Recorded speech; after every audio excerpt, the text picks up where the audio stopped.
শ্রেণীর নাস্তিকেরা বিভ্রান্ত করে রাখার চেষ্টা করেছে। আপনারা লক্ষ্য করেছেন এই বাংলাদেশের ভিতরে যখনই পীর সাহেব চরমনা ঘোষণা দিয়েছে, যখনই একই টেবিলের ভিতরে ইসলামী মনার দলগুলা একই টেবিলে আসা শুরু করেছেন। আজকে আপনারা রাজপথে দেখেছেন অনেকেই মিছিলের সামনেতে মিসকি মিসকি হেসেছেন।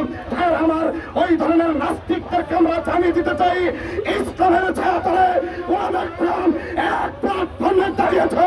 কোন নাস্তিক, কোন মুরতাদ এর জায়গা আপনাদেরকে আমরা একটা বার্তা দিতে চাই, সামনের নির্বাচন পেয়ার পদ্ধতিতে হওয়া লাগবেন। যদি পেয়ার পদ্ধতিতে নির্বাচন না হয়, আমরা পুনরায় ওনাদের ময়দানে ডাক দিলে আমরা রক্ত দেব, জীবন দেব, তবু এই চাঁদাবাজদেরকে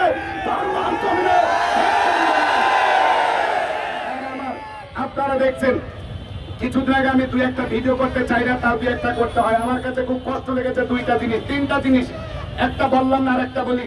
সেটা হলো আপনারা দেখছেন বাংলাদেশ জামাত ইসলাম যখন আপনার সোহরাওয়ার্দী উদ্যানে প্রোগ্রাম করতেছিল, তখন আমরা দেখছি জামাত ইসলামের আমির উনি স্টক করে যেভাবে পড়ে গিয়েছিল, অত্যন্ত কষ্টদায়ক বিষয়।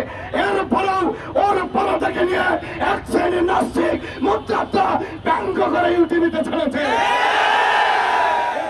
ইউটিউবের মাধ্যমে করেছি।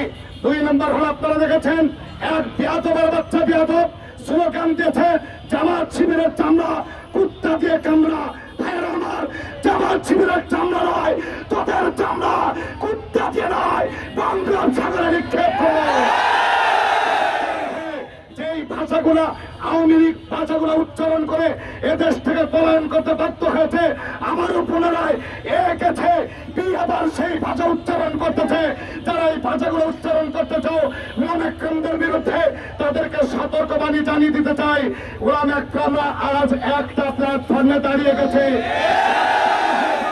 সাবধান হয়ে যাও, সামনের দিকে বাংলাদেশে ওলামা একরামদের ডাকে এমন ঘূর্ণিঝড় তৈরি হবে, এমন টর্নেডো তৈরি হবে, তোমাদের মতো বাংলার জমিনে দুঃশাসন করে দাঁড়াইতে পারবে